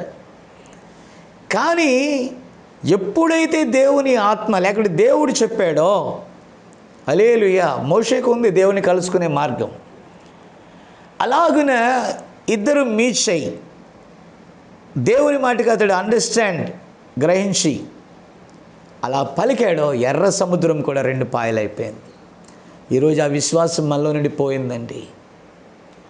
ఆ విశ్వాసం మనం కూడా దేనికోసమో ఎదురు చూస్తున్నాం. ప్రభా ఫలాంది రప్పించినైనా ఆ ఫలానిది అనేది లేనప్పుడే, వైద్యం అనేది లేనప్పుడే పరమ వైద్యుడు మనకున్నాడండి. దేవుని స్తోత్రం. వైద్య పరికరాలు లేనప్పుడే స్వస్థతలు ఆనాడే జరిగాయి. పాత నిబంధనలో ఇప్పటి టెక్నాలజీ లేనప్పుడే ఆయన మాట చేత బాగు చేశాడు. దేవునికి స్తోత్రం కలుగును గాక. ఆయన మాట నువ్వు బ్రతుకుతావు అన్నాడు అనుకోండి. ఈ కాలపు ప్రవక్త ఘోరమైన వ్యాధిగ్రస్తులను దేవుని స్వరము ద్వారా ప్రవచనాత్మకంగా చెప్పినప్పుడు చనిపోయేవారు బ్రతికారు, చనిపోయిన వారు కూడా బ్రతికారు. ఆమెన్. కాబట్టి ఇలా చెప్పేవాడు, ఇదిగో దేవుడు నీతో మాట్లాడుతున్నాడు, నీలో ఫలానది ఉంది, నువ్వు ఫలానా స్థలం నుండి వచ్చావు. ఆమెన్. వెంటనే వారిలో ధైర్యం వచ్చేస్తుందండి. ఈయన నా గురించి తెలియదు, కానీ ఎలా తెలిసింది? కారణం ఏంటంటే దేవుడు ఉన్నాడు. దేవుని స్తోత్రం. ఈరోజు ఇంత బలహీనత ప్రపంచాన్ని కమ్మేయటానికి కారణం ఏంటంటే నిజంగా సాతానుగాడు 99.9% వాడు అవిశ్వాసంతో ప్రపంచాన్ని కమ్మేశాడండి. ప్రపంచ దేశాలన్నీ దానికి లోబడిపోయాయంటే క్రీస్తునందలి విశ్వాసం ఎంత సన్నగిలిపోయిందో మనం ఆలోచిస్తే అర్థమవుతుంది. గమనించారా? కాబట్టి మనం ఆలోచన చేస్తే దైవజనుడు చెప్పాడు, నువ్వు బ్రతుకుతావు వెళ్ళండి. వెంటనే వారు వెళ్ళిపోయి కొన్ని సంవత్సరాలు, నెలలు ఆహారం తినని వారు చికెన్తో ఆహారం తిన్నారంట. కారణం ఏంటండి? అక్కడ దేవుని మాట. ఆ మాట మాట్లాడింది ఎవరు? ఒక వ్యక్తే, మనిషే. అయితే మనిషిలో నుండి దేవుడు మాట్లాడుచున్నాడన్న సంగతిని వారు విశ్వసించారు కనుక ఆ కార్యం జరిగింది. ఈరోజు జరగట్లేదు అంటే విశ్వాసం మనకు లేదు. బైబిల్ చెప్తుందండి, అంత్య దినాల్లో 2 తిమోతి 3:5 పైకి ఎన్ని ప్రసంగాలు, ఎన్నెన్ని లోతైన విషయాలు, మర్మాలు, ఇంకా చెప్పనా, అన్నీ చేస్తారు. కానీ బలపరిచేటటువంటి స్థానంలో దేవుని శక్తిని వినియోగించటం వారి వల్ల కావట్లేదు. చూడండి, దేవుడు చాలామంది ఇప్పుడు కూడా అంటున్నారు, ఏమంటున్నారంటే దేవుడు స్వస్థపరుస్తాడా? లేదండి, ఈ దేవుడు ఎలా పెడితే అలా జరగాల్సిందే. వర్తమానాన్ని నమ్ముకోండి, వర్తమానం మిమ్మల్ని బాగు చేస్తుంది, బాగుపడితే బాగుపడండి, లేకుంటే పోండి. No, never. ఆయన ఆ రోజు బాగు చేస్తే ఈరోజు బాగు చేస్తాడు. ప్రవక్త ద్వారా చేసిన అదే పరిశుద్ధాత్మ ఓ జీసస్ ఈరోజు ఎలా ఆయన బ్రతికే ఉన్నాడండి. బలిష్ఠుడైన దూతగా ఆయన దిగి వచ్చాడు. ఆ రోజు చేశానయ్యా, ఈరోజు చేయను అన్నాడా? ఎవరో స్వస్థతలు చేసుకుంటా పోతున్నారు, తప్పుడు విధానంలో ఉన్నారు, వారితో మనకు అనవసరం. ఈరోజు మన పిల్లలకు మనం భరోసా ఇవ్వలేకపోతే, మన విశ్వాసులకు మనం భరోసా ఇవ్వలేకపోతే, ఓ సేవకుడా, దేవుడు నీ ద్వారా నీ సంఘంలోని విశ్వాసులను స్వస్థపరుస్తాడనేటటువంటి నమ్మకాన్ని వారికి నువ్వు ఇవ్వలేకపోతే, వాట్ ఈస్ దట్? ఆ ప్రియ సహోదరులలో ఒకడు ఈ కాలంలో ఒక గొప్ప వర్తమానాన్ని, చాలా గొప్పగా మర్మాలను విశదీకరించుచున్నటువంటి దైవజనుని దగ్గర, అంటే ఆ హైదరాబాద్లో ఉంటారు కాబట్టి వారు అడిగారు, అయ్యా మనకి సహవాసం లేదు కదా, మరి ఎలా అని అంటే, వెళ్ళండి అక్కడికి వెళ్ళి వాక్యం వినండి అని. ఈ బలహీన స్థితిలో ఉన్న ఆ వ్యక్తి అక్కడికి వెళ్ళాడు, బలం పొందుకున్నాడు, మంచిదే, మంచి వర్తమానాలు విన్నాడు. ఒకరోజు అనుకోకుండా అతనికి బలహీనత వచ్చిందండి, కన్ఫ్యూజ్ అవుతున్నాడు, కలవరపడుతున్నాడు. అప్పుడు ఆ దైవజనుడికే ప్రార్థన కోసం విన్నపాన్ని పంపితే, ఏం లేదు బ్రదర్, బుక్ చదువుకో, నేను చెప్పే వర్తమానాలు విను, ప్రార్థన చేసుకో అంతే అన్నాడంట. కాదు బ్రదర్, మీరు ప్రార్థన చేస్తారు. లేదు లేదు బ్రదర్, మీరు వాక్యం విన్నప్పుడే అయిపోయింది అంతే అన్నాడు. అయితే కాలపు ప్రవక్త వాక్యాన్ని బోధించిన తర్వాత లాస్ట్లో మరి ఎందుకు అనేకులను పిలిచి స్వస్థపరిచాడు, స్వస్థత ప్రార్థన చేశాడు, ఎందుకు దేవుడు ఉన్నాడని వాక్యమును బోధించిన పిదప వెనువెంట ఏది రన్నింగ్ అవుతుందో తెలుసా? సూచక క్రియలు రన్నింగ్ అవుతున్నాయి. బైబిల్ను మార్చలేవు, ఎవరు మార్చలేరు. ఒకవేళ బైబిల్ని ఎవరైనా మారిస్తే అది అబద్ధం, అది అబద్ధం అండి. కాబట్టి నిజమే, వర్తమానము స్వస్థత కంటే గొప్పది. కానీ ఈ స్వస్థతే లేకపోతే ఆ వర్తమానము సత్యం అనే ధృవీకరణ ఎక్కడొస్తుంది? హల్లెలూయా. వర్తమానం అంటే పవర్ ఉండాల. ఆ పవర్ లేకపోతే, ఆ శక్తి విడుదల కాకపోతే ఎలా విశ్వసించగలరు? నిజమే, నిజమే. జగత్ పునాది వేయబడక మునిపే గొర్రెపిల్ల జీవగ్రంథంలో ఉన్నవారే ఆ యొక్క సత్యాన్ని గుర్తిస్తారు. మరి గొర్రెపిల్ల జీవగ్రంథంలో ఉన్నవారికి అదే గొర్రెపిల్ల రక్తము ఎలా స్వస్థపరుస్తుంది? అదే గొర్రెపిల్ల ఎలా మాట్లాడిద్దండి? నేను స్వస్థపరచు యెహోవాను నేనే, ఆయనే యేసుక్రీస్తు, ఆయనే గాయపరచబడిన శరీరం, ఆయన రక్తమే మన మధ్య ఒలికింపబడింది, మన పాప శాపములను కడిగింది. అలాగే ఆయన తన మహిమను తన శిష్యులకు ఇచ్చాడు. నేను చేయి క్రియలు మీరు చేస్తారన్నాడు, వాటికంటే గొప్ప కార్యాలు చేస్తారన్నాడు. అలాగున ఆ కార్యాలన్నీ జరుగుతూ వచ్చాయి కదా, జరుగుతూనే ఉన్నాయి కదా. వధువు ఎత్తబడి వరకు అది ఉంటాయి కదా. దేవునికి స్తోత్రం కలుగునుగాక.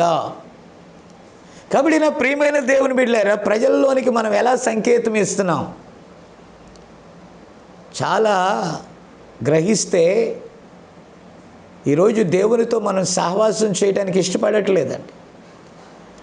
ఒక లేఖనము మనను ఉబ్బేటట్టుగా చేయొచ్చు, ఉత్సాహపరచవచ్చు, గంతులు కూడా వేయించవచ్చండి. Praise God. వేసిన తర్వాత ఆ బెలూన్లో గాలి తీసేసామనుకోండి, అది తుస్సని కింద పడిపోద్ది. అలాంటి ఉబ్బి తబ్బిబ్బి అవటం కాదు ప్రత్యక్షత అంటే. ప్రత్యక్షత అంటే వాక్యము యొక్క రుజువు ఉండాలి, వాక్యము నీలో మండాలి. అసలు స్వస్థత ఇచ్చేది ఎవరు? ఆ జీవగ్రంథంలో పేర్లున్న వారిలోనే ఆ జీవం ఉంది. జీవగ్రంథం అంటేనే జీవం కదండి, జీవగ్రంథం అంటేనే శక్తి కదండి. ఆ శక్తిలో నుంచి పుట్టిన వారిలో శక్తి ఉద్భవిస్తుంది కదండి. వారిలో నుండి ఏమవుతుంది?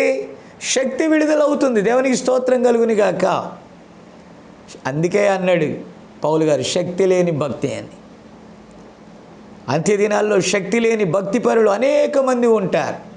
వాళ్ళకి స్వంత రెవల్యూషన్స్ ఉంటాయి, స్వంత ప్రత్యక్షతలు ఉంటాయి.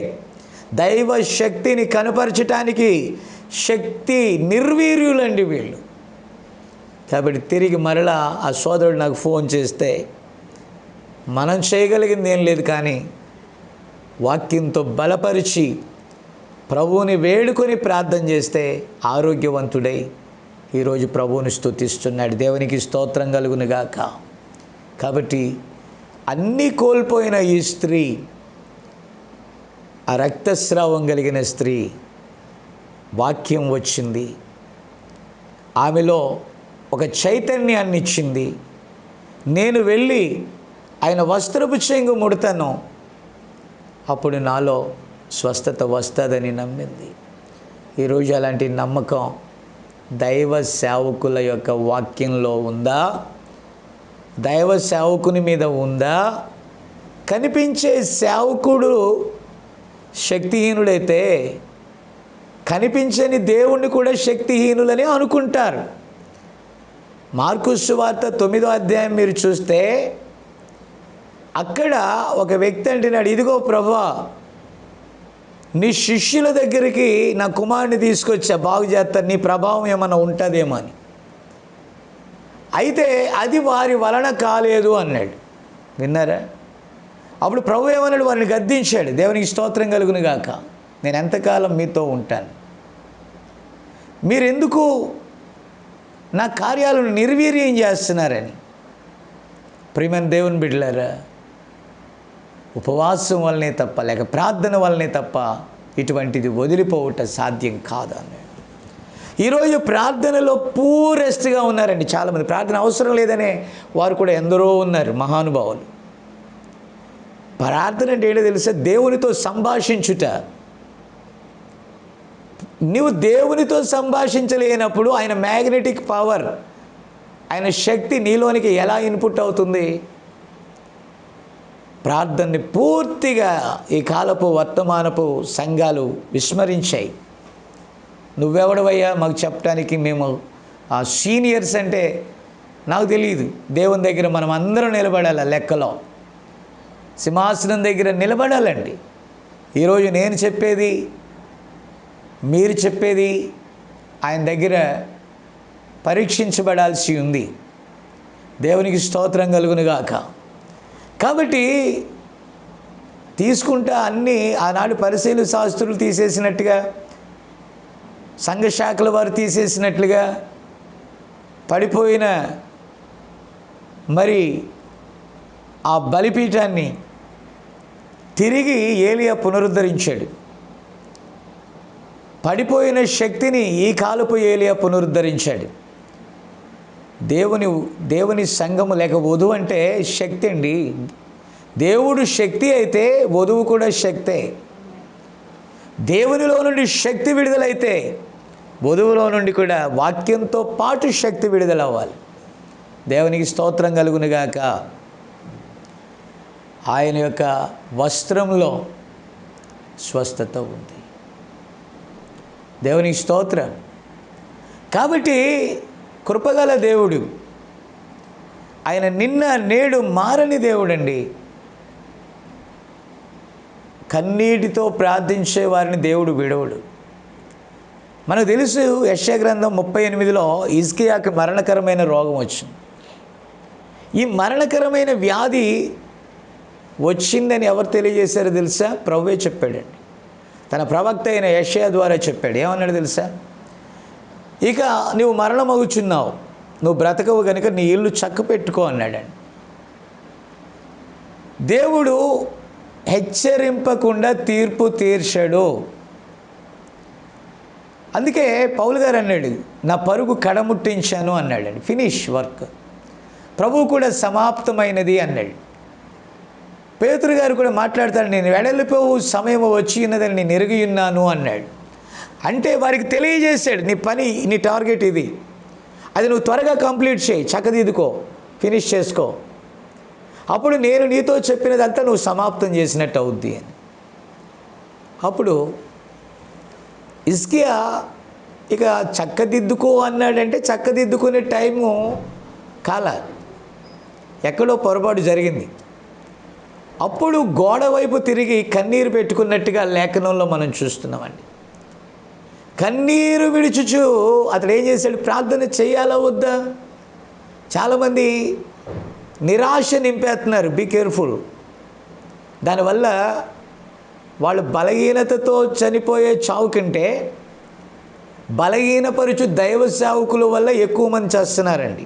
నేను ఇందాక చెప్పాను, ఒక వ్యక్తికి పాము కరిసి విషమెక్కి అతడు ప్రాణం పోగొట్టుకునే లోపు అతడు ఆందోళన పడి హార్ట్ స్ట్రోక్ వచ్చి చచ్చిపోయే అవకాశాలు ఎక్కువ.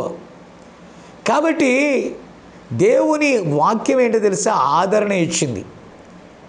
అక్కడ ఐతుకు పడిపోయాడు, పౌలు గారు వెళ్ళి బతికించి అక్కడ వారి మధ్య కూర్చోబెడితే అక్కడ అందరికీ ఆదరణ కలిగిందంట. అలాగే తబిత చనిపోయింది. ప్రియులారా, అందరూ ఏడ్చారు.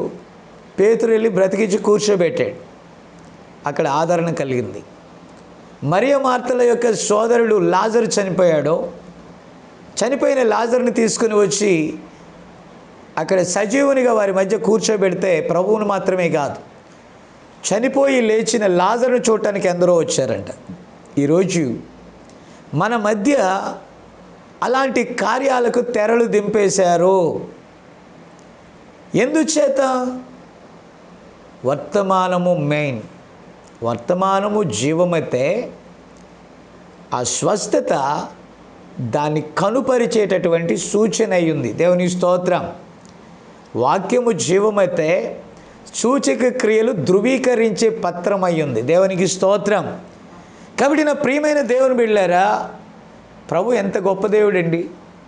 అన్నీ అయిపోయింది. ఇక హిజ్కియా చనిపోతున్నావని ప్రభు చెప్పాడంటే వ్యాధితో తీవ్రంగా కొలాప్స్ అయిపోయాడు. ప్రభువు తన మాట వెళ్ళిందంటే ఆ కార్యం జరిగిస్తుంది. కాబట్టి ఆయన వస్త్రపు చెంగే రక్తదారును కట్టితే ఆయన మాట జీవంగల మాట. ఆ మాట ఏదైనా చేస్తుందండి. దేవునికి స్తోత్రం. గాయములు చేయువాడు ఆయనే, గాయాలు కట్టువాడు ఆయనే. పౌలు గారి గాయాలను తిరిగి ఆయన కడుతూ ఉన్నాడు, చేస్తూ ఉన్నాడు. అందుకని నన్ను బలపరుచు అని అంది నేను సమస్తమును చేయుచున్నాను అన్నాడు. దేవునికి స్తోత్రం. పోని తను స్వస్థత పొందిన తన కన్నుల ఎదుట కొందరి బలహీనలుగా చేసేవాడు. ఆయన ప్రేమించిన ఎపప్రొదితు ఏమయ్యాడండి? రోగి అయిపోయాడండి. తనకంటి ముందు ఎందరినో బాగు చేశాడు. ఆయన నడికట్లు, ఆయన వస్త్రాలు, కర్చిప్స్, చేతిగుడ్డలు రోగుల మీద పెడితే బాగుపడితే, చనిపోయిన వాళ్ళు అతను లేపితే, తనకు పరిచర్య చేయటంలో ఎంతో నమ్మకస్తుడైన ఎపప్రొదితు రోగి అయితే కన్నీరు కార్చాడు. చాలా కాలం మొరపెట్టాడు. తన కోసము ముళ్ళు తీయమని ఏడ్చాడు. ఆమేన్. అలాగే ఎపప్రొదితును బాగు చేయమని కూడా ఆయన ఏడ్చాడు. దేవుని స్తోత్రం. తర్వాత అతడు కుదుట పడగా తెప్పరిల్లాడండి. కొన్ని సందర్భాల్లో మన ప్రియమైన వారిని బలహీనలను చేస్తాడు దేవుడు. కొన్నిసార్లు మన బలహీనతలు మనల్ని కృంగజేస్తాయి. మరికొన్నిసార్లు మన ప్రియులైన వారికి వచ్చే బలహీనతలను మనల్ని కృంగదీస్తాయి. అయితే సమస్తమును చక్కగా చేయు దేవుడు గొప్ప దేవుడు. హిజ్కియా కన్నీళ్లు విడవగా, ప్రార్థన చేయగా, తిరిగి ప్రవక్తను పంపి ఆమెన్ ఆమెన్ వెళ్ళి, ఇదిగో అతని ప్రార్థన నేను విన్నాను, తిరిగి నేను 15 సంవత్సరాల ఆయుష్నిస్తున్నా. ఒకవేళ చక్కదిద్దుకోవడంలో ఎక్కడో తేడా వచ్చింది, చక్కదిద్దుకొని అని. హిజ్కియా తర్వాత ఏదైనా చేసుకోనివ్వండి, కృపగల దేవుడు గ్రేస్ పీరియడ్ ఇచ్చాడు. దేవునికి స్తోత్రం కలుగునుగాక. కాబట్టి దేవుడు కొన్ని వ్యాధులకు అనుమతి ఇచ్చాడు అంటే